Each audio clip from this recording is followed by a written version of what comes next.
Bueno, buenos días hermanos. Si les parece, vamos a orar para empezar con la escuela dominical. Oramos. Señor, te damos muchas gracias por este día, te damos muchas gracias por este tu día, Señor, por este domingo, por poder estar congregados aquí, Señor, en tu casa, para poder dedicar el día a ti, Señor, escuchando tu palabra, adorándote y alabando tu nombre, Señor, y estudiando, Señor, y profundizando en tu palabra, Señor, para poder estar atentos a lo que tú quieres, Señor, y tú tienes para decirnos. Pedimos que bendigas esta reunión, Señor, por la que agradecemos.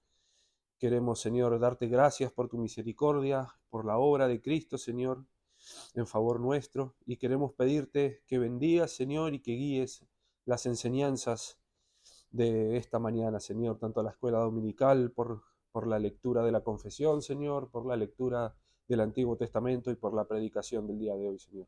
Pedimos que tú seas quien guíe toda esta reunión y que sea todo para tu gloria, Señor, y para la edificación de tu pueblo. Oramos y damos gracias en el nombre de Jesús. Amén. Bueno, hermanos, hoy nos toca, seguimos con el Sermón del Monte, nos toca Mateo capítulo 5, vamos a leer del versículo 27 al 30. El domingo pasado hemos estudiado el asunto de Jesús y el mandamiento específicamente del asesinato, y cómo el Señor mostraba que ese pecado no era simplemente el hecho, el acto de asesinar, sino también se origina en el corazón, en los pensamientos. Hoy vamos a ver algo muy similar con respecto al adulterio. Pero antes de leer el texto, me gustaría que pensemos, nosotros a lo largo de toda la historia de la humanidad podemos ver ciertas tendencias, ciertos patrones de comportamiento y de pecado que se repiten una y otra vez, pecados, tendencias, pensamientos. Y el asunto del pecado sexual es, y cómo es visto, perdón, en el mundo, es una de estas tendencias. Esto no es nada nuevo y viene y comienza desde la caída.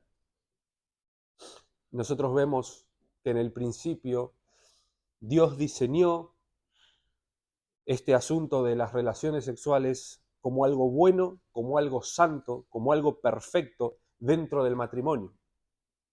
Un hombre se une a su mujer, se vuelven un solo cuerpo, una sola carne, y todo esto es para gloria de Dios. Esto es santo, esto es perfecto, esto es justo y agradable a Dios.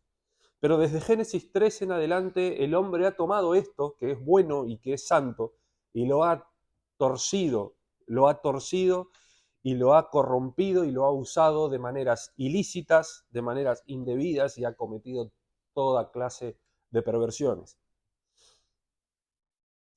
Y hablando sobre el pecado sexual, realmente no es algo moderno. Si nosotros hacemos memoria, no sé si recuerdan en nuestro estudio de Primera Tesalonicenses, casualmente a mí me ha tocado compartir algo muy similar sobre el texto que dice: la voluntad de Dios es vuestra santificación, que os apartéis de fornicación.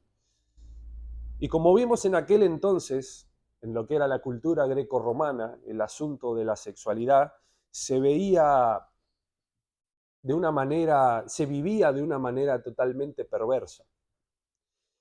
El mundo veía a las esposas como un medio de tener hijos legítimos, pero el hombre, para los demás placeres, podía tener concubinas, tener esclavas, frecuentar burdeles, y todo esto era bien visto. No era visto como algo malo, era socialmente aceptado y era bien visto.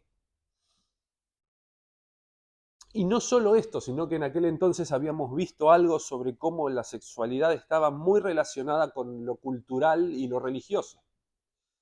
Muchas religiones paganas tenían en sus templos prostitutas, y los hombres creían que entraban en una especie de comunión más elevada con la deidad que ellas representaban si ellos se acostaban con ellas. El apóstol Pablo luchó mucho contra estas tendencias, tanto en Tesalónica como en Corinto. Corinto, ciudad en la cual estaba el el templo de la diosa Afrodita, que como dato habíamos mencionado en su momento que tenía 1000 sacerdotisas que eran, en última instancia, prostitutas. El punto de todo esto que estoy mencionando es que el pecado sexual no es nada nuevo. Y no solo no es nada nuevo, sino que no es visto como malo o no es visto como pecaminoso. El mundo no lo ve mal. Y hoy en día, en nuestro contexto actual, realmente las cosas no son tan diferentes. Nosotros quizás no tengamos templos que ofrezcan prostitución, quizás ese tipo de vida no es llevada adelante, pero sí el mundo hoy ofrece otras cosas. Quizá hoy el hombre no pueda tener concubinas o esclavas, pero con internet cualquier hombre puede tener a la mujer que desee en cuestión de segundos. Y a pesar de que el mundo no lo vea malo, o no lo condene, o no lo vea como pecaminoso, es un pecado perverso que Dios aborrece y Dios condena. De hecho, cuando Pablo pregunta, ¿no sabéis que los injustos no heredarán el reino de Dios? Luego da la respuesta en 1 Corintios 6:9, y al dar la respuesta, los fornicarios y los adúlteros son los que encabezan la lista de quienes no heredarán el reino de Dios. Sin embargo, ¿qué es lo que Dios tiene para decir sobre el pecado sexual? Bueno, eso lo podemos ver en Hebreos 13. Hebreos 13, versículo 4 dice, honroso sea en todos el matrimonio y el lecho sin mancilla. Pero a los fornicarios, escuchen bien, pero a los fornicarios y a los adúlteros los juzgará Dios. Por lo que vamos a leer en esta mañana el texto y vamos a ver rápidamente algunas cuestiones acerca de este pecado sexual y vamos a ver 3 puntos en esta mañana. Primer punto, 2 visiones sobre el adulterio. Segundo punto, la visión de Dios sobre el adulterio. Y el tercer punto es la lucha contra la tentación. Por lo que, sin más introducción, les voy a pedir que me acompañen a Mateo capítulo 5 y vamos a leer versículos del 27 al 30.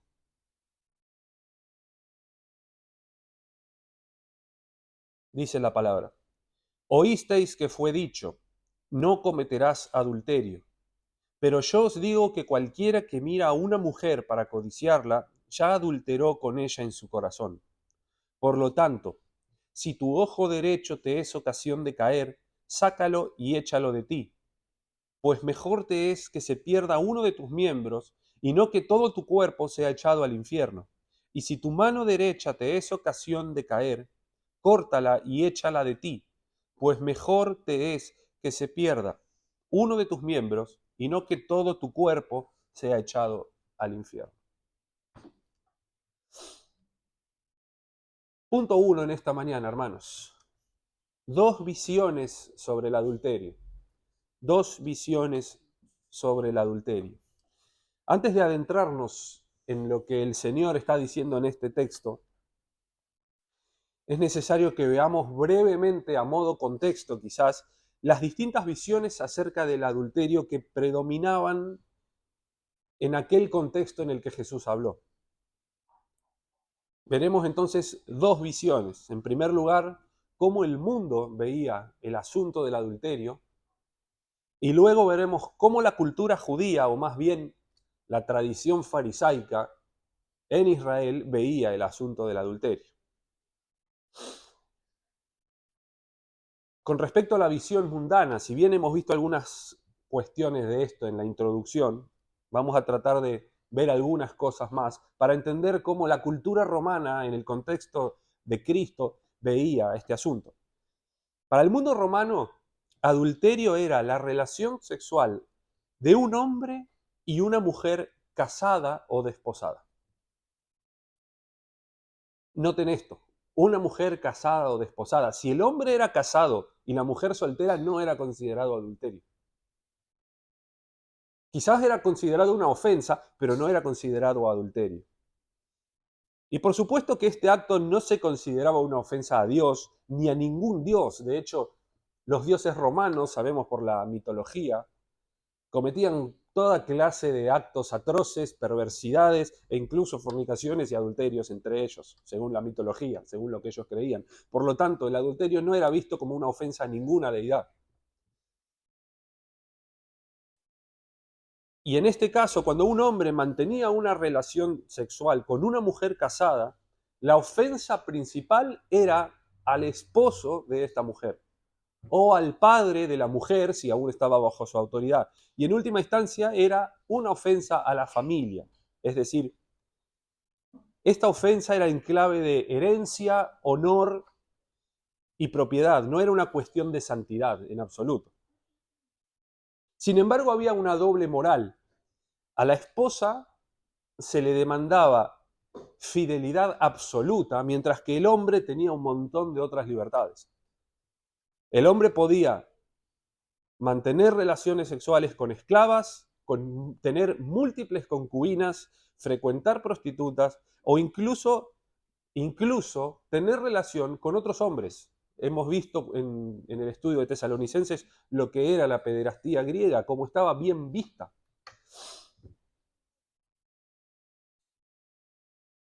Y en cuanto a la prostitución, era legal, era socialmente aceptada. Incluso los burdeles podían estar oficialmente aceptados y regulados.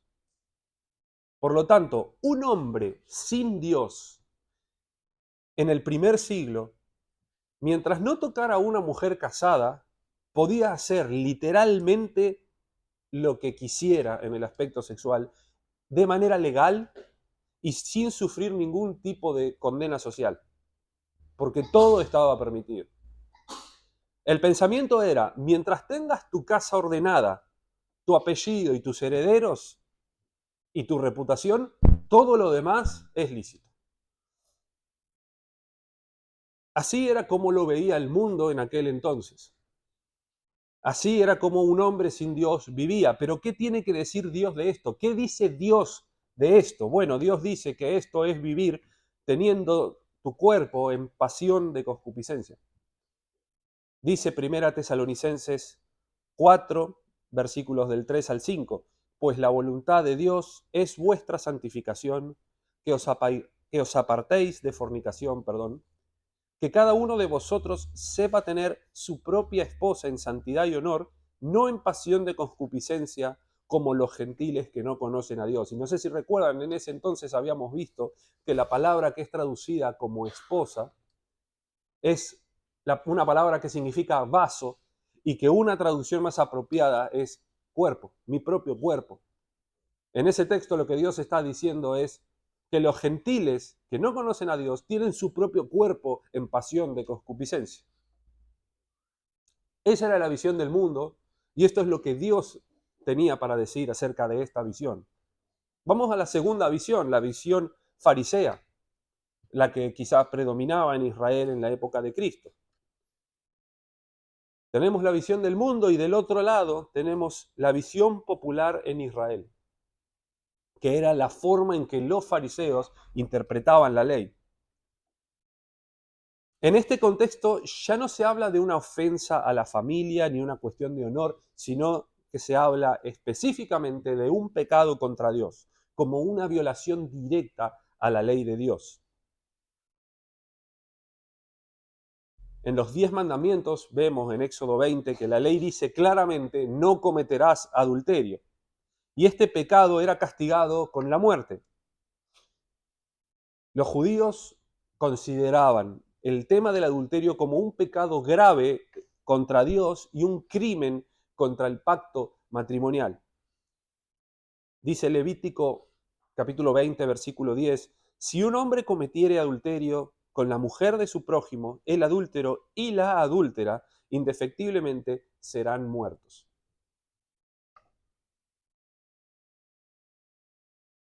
Si bien lo veían como un pecado, como una ofensa a Dios, y se llama adúltero y adúltera a los dos que cometen el acto, no como en el mundo romano, que solo el hombre que se acostaba con una mujer casada. No, acá llama adúlteros a los dos. Podemos ver algunas diferencias en la práctica entre el hombre y la mujer. Quizá con la mujer será mucho más estricto. Por ejemplo, en Juan capítulo 8, en el relato en el que los fariseos traen a la mujer adúltera ante Jesús para apedrearla, los fariseos dicen que esta mujer fue descubierta en el acto mismo del adulterio. Sin embargo, es a la mujer a la que están llevando a apedrear, no al hombre. Si fue descubierta en el acto mismo, ¿cómo no es que traen al hombre también? Quizás se tendría a ser más estricto. Pero la diferencia crucial entre la visión romana y con la visión judía era que para el judío este asunto era un pecado contra Dios, un pecado delante de Dios, no solamente una falta contra el cónyuge engañado. Sin embargo, los fariseos se tomaban muy en serio la letra de la ley y ellos consideraban que adulterio era el acto en sí de adulterar. El adulterio era el acto ya consumado. En cuanto a la lujuria, la codicia interna, podía considerarse quizá como tentación o una inclinación mala, pero jamás comparable con el acto consumado. Y yo quiero que piensen, si esta es la visión, ¿cuál es el resultado entonces? Bueno, si un fariseo nunca se acostó con la mujer de su prójimo, no importa qué tanto haya volado su imaginación, él perfectamente podría decir, yo jamás adulteré. Con esa cosmovisión, un fariseo fácilmente podría decir, yo jamás cometí adulterio. Y en su visión, incluso, tendría razón. Sin importar que en su corazón se haya consumido por pasiones perversas contra mujeres. Pero por otro lado, en la hipocresía de ellos tenían un montón de mecanismos y artimañas para poder llevar adelante sus actos inmorales, sin considerarse adúlteros, como por ejemplo dar carta de divorcio. Dice Mateo 19, versículo 9, Jesús es quien está hablando, él dice, y yo os digo que cualquiera que repudia a su mujer, salvo por causa de fornicación, y se casa con otra, adultera.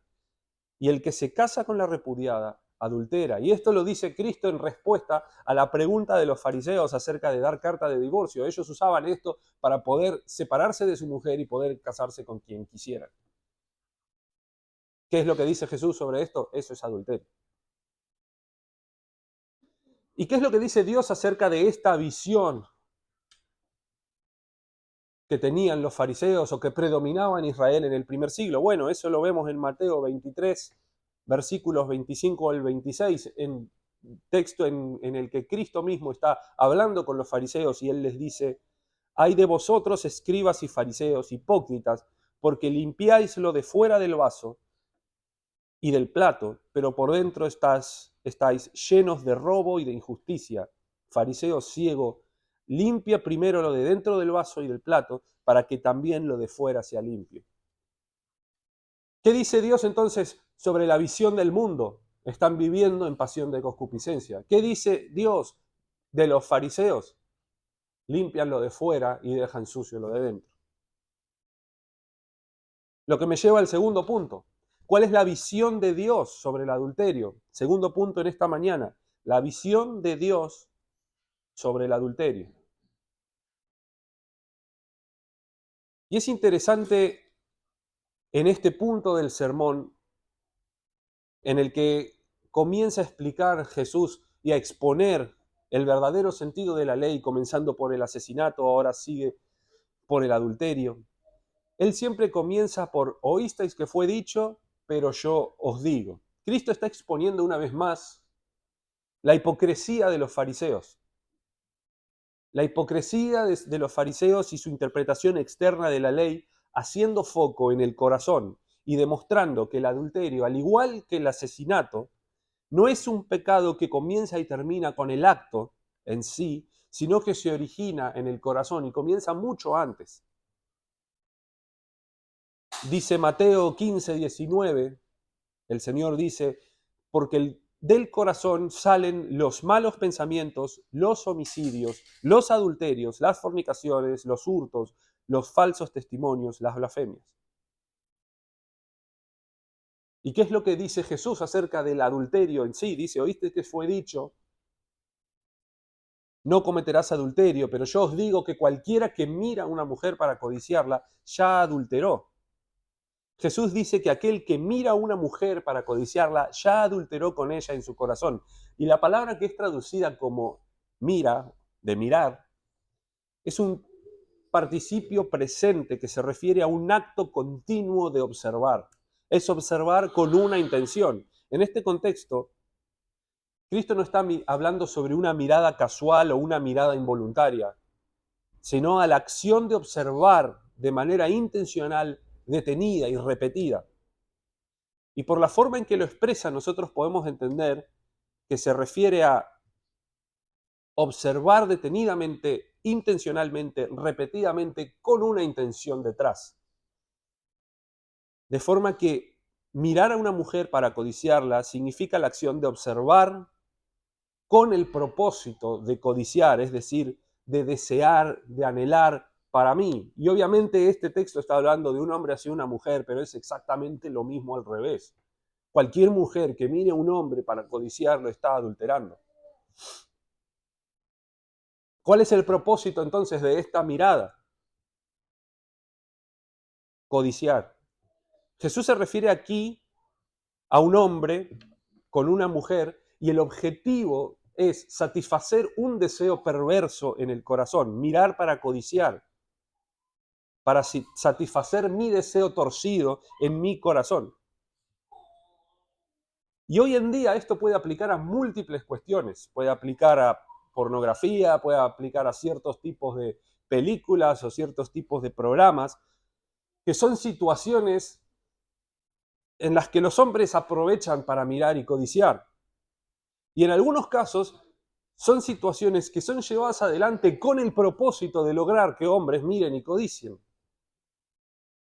En este texto Jesús derrumba por completo la idea de la enseñanza farisaica de que el pecado de adulterio era el hecho consumado, mostrando en realidad que comienza mucho antes en el corazón. Y en este punto, hermanos, hay algo que es muy importante y realmente quiero que presten mucha atención a las palabras de Jesús. Yo siempre soy de decir que las palabras importan y que uno tiene que ser muy cuidadoso con las palabras que usa para expresarse, porque si uno no es cuidadoso o aplica mal las palabras, en algunas ocasiones uno puede estar diciendo lo opuesto a lo que en realidad quiere decir. Y en ese sentido, hablando de esto, quiero que piensen en lo que Cristo está diciendo, porque Cristo es el único que pudo hablar de una manera perfecta, sin equivocaciones, y lo que él dijo es exactamente lo que quiso decir. Jesús dice, yo os digo que cualquiera que mira a una mujer para codiciarla, ya adulteró con ella en su corazón. ¿Y cuál es la interpretación popular de este texto? Bueno, lo que normalmente se interpreta de este texto, es que mirar con lujuria a una mujer, o una mujer que mira con lujuria a un hombre para desearla, es adulterar. Sin embargo, no es lo que está diciendo el Señor. No es lo que está diciendo el Señor. Interpretar el texto de esta forma es comparable al fariseo que lee el mandamiento de no adulterar y entiende literalmente que el acto en sí es el pecado. Es lo mismo. No, el Señor no está hablando, está hablando en tiempo pasado. Él dice, ya adulteró con ella en su corazón. De manera que cuando un hombre mira a una mujer con lujuria, o una mujer que mira a un hombre con lujuria, es porque antes de mirar con lujuria ya adulteró en su corazón. Es interesante que los fariseos interpretaban que adulterio comenzaba cuando se llevaba el acto físico. La mayoría de los cristianos hoy entienden e interpretan que el adulterio comienza con las miradas lujuriosas. Sin embargo, Jesús está diciendo que empieza aún antes de la mirada lujuriosa. El adulterio no comienza con el mirar para codiciar, sino que comienza en el momento en que uno antes decide mirar para codiciar. Ante toda tentación, sexual o no, hay un momento en el que el hombre, presionado o no, consciente o no, toma la decisión de ceder a la tentación y de entregarse a ella. Y una vez que esto es así, comienza la mirada o comienza a volar la imaginación. Es decir, no es la mirada lujuriosa la que causa el adulterio, sino el adulterio en tu corazón que causa la mirada lujuriosa. Ese es el orden. El acto del adulterio o la acción de mirar para codiciar son solamente expresiones o consecuencias de una causa raíz, que es un corazón inmoral y adúltero. Un corazón inmoral y adúltero. Por supuesto que Jesús no está hablando, dijimos, de una mirada ocasional o una mirada involuntaria, sino que se refiere a que luego de esta mirada ocasional o involuntaria, uno toma la decisión de observar detenidamente con un propósito perverso en el corazón. Nosotros podemos pensar en este punto en el caso de David.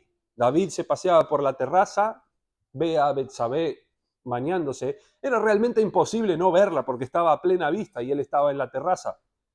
No fue ese el origen del adulterio de David, no fue esa mirada que era inevitable, sino que el adulterio en David comenzó exactamente en el punto en el que él decidió enviar para preguntar sobre ella. Él perfectamente podría haberse dado vuelta y seguido su camino, sin embargo él se detuvo y decidió enviar a alguien a que pregunte quién es ella.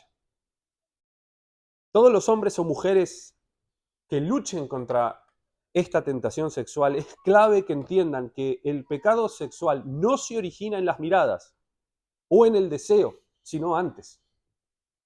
Entender esto, que es una cuestión del corazón, es clave en la lucha contra el pecado, pues nos lleva a ver la incapacidad de nuestro propio corazón, la incapacidad de cambiar nuestro propio corazón, lo que nos lleva obviamente a ver a Cristo, para confiar en su justicia y confiar en que Él sí puede cambiar un corazón inmoral y adúltero.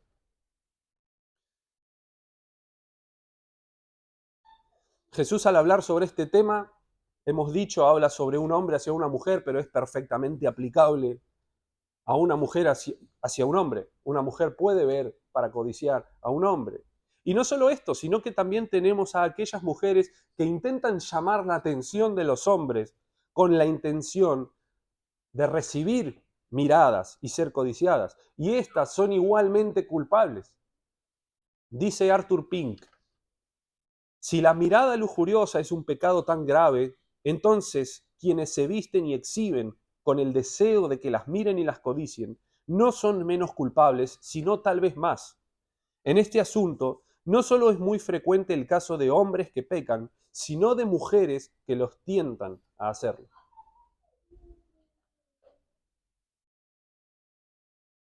Por supuesto que en este contexto se está hablando explícitamente del pecado sexual, sin embargo, la codicia en sí es mala. Y el 10º mandamiento es exactamente sobre eso, no codiciar los bienes de tu prójimo. Y dentro de la lista de ejemplos de cosas que no hay que codiciar, se encuentra la mujer de tu prójimo. ¿Y por qué digo esto? Porque muchas veces la codicia está encubierta o disfrazada y quizás uno no entienda que hay algún aspecto sexual detrás. Miro a una hermana porque me gusta su sonrisa y la miro más detenidamente que a mi esposa. Y eso es codicia. Y eso es adulterio. Y con respecto a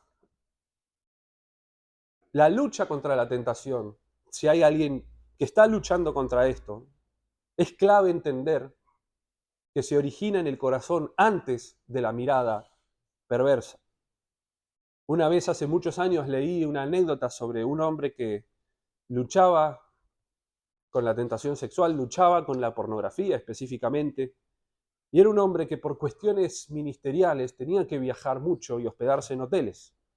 Lo que él contaba era que cuando hacía una reservación en un hotel, pedía explícitamente que se quitara la televisión de la habitación, porque él sabía que esa televisión tenía cable y tenía acceso a todos los canales del catálogo, y eso incluía un montón de canales pornográficos.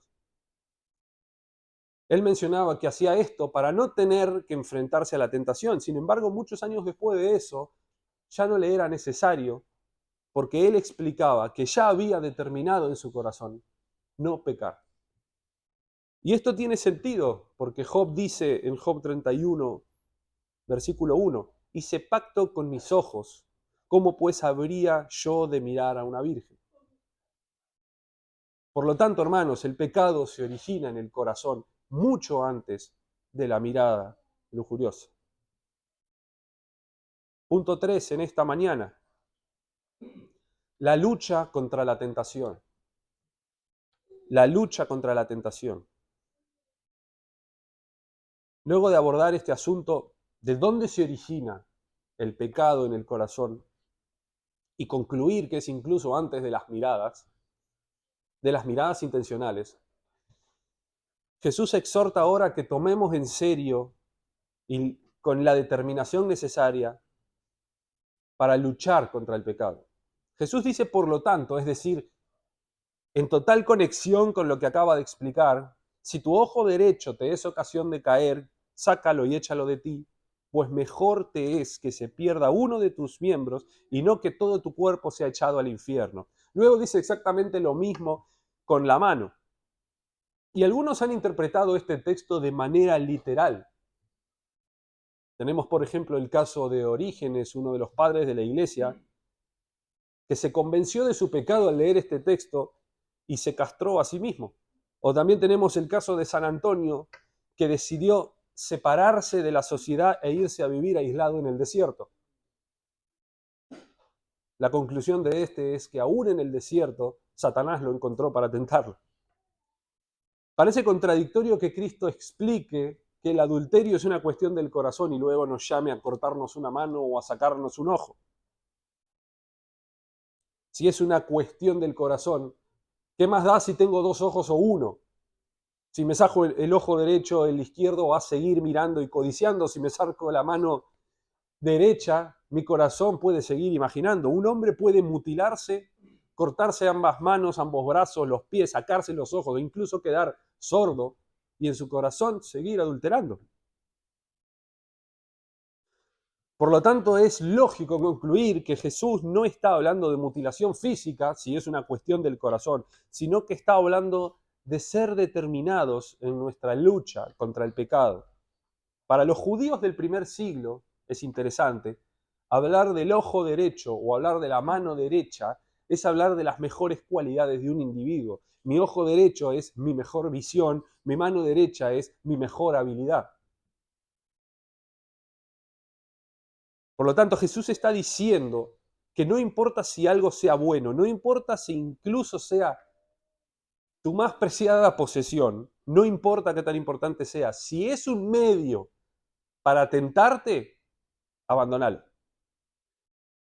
Es decir, cualquier cosa que por más buena que sea, si de alguna manera puede funcionar como medio de tentación, debe ser desechado. Nosotros vimos que esto comienza en el corazón y esto inicia antes de las miradas intencionales, de manera que cualquier cosa que pueda incitar a este corazón engañoso debe ser desechado. Dice Santiago capítulo 1, versículos 13 y 14. Cuando alguno es tentado, no diga que es tentado por parte de Dios, porque Dios no puede ser tentado por el mal, ni él tienta a nadie, sino que cada uno es tentado cuando de su propia concupiscencia es atraído y seducido. Por lo tanto, cualquier cosa que pueda servir como medio para despertar esa concupiscencia en tu corazón debe ser desechado. En el sentido figurado de cortarse la mano o sacarse un ojo, Jesús sigue hablando y nos pone, como siempre, en perspectiva de la eternidad, considerando esta vida como neblina y a la eternidad como a lo que realmente vamos y nos movemos. Es mejor vivir este tiempo corto y breve sin uno de nuestros miembros que vivir con todos ellos y perdernos en el infierno. Podemos parafrasear un poco lo que está diciendo Jesús, tratar de traerlo un poco a nuestro contexto, ¿no? Y decir, si tu trabajo de alguna forma es un medio que provoca que repetidas veces caigas, renuncia y dedícate a otra cosa. Por más que te tengas que dedicar a algo que te dé menos dinero. Porque es mejor sufrir un poco este breve tiempo que disfrutar la eternidad. Si un amigo o una relación es responsable y te ocasiona caer, déjalo. Es mejor vivir este breve tiempo solo o sin ese amigo que perderse de la eternidad y perderse en el infierno. Pero cambiando un poco de tema,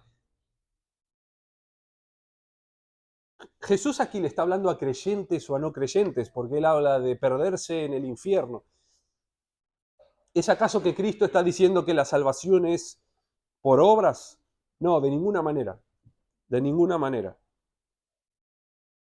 Sin embargo, el no renunciar a aquello que me hace caer, o justificarlo, o incluso buscarlo, son frutos de un corazón no regenerado y evidencia un corazón no arrepentido, un corazón perverso que aún está en el mundo. Y por el contrario, una persona que es determinada en su lucha contra el pecado,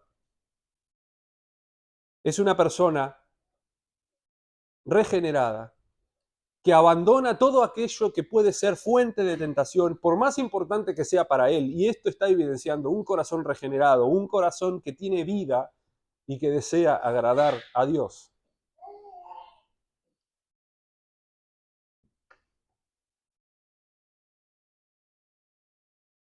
Por lo tanto, para concluir, este pecado es especialmente condenado por Dios.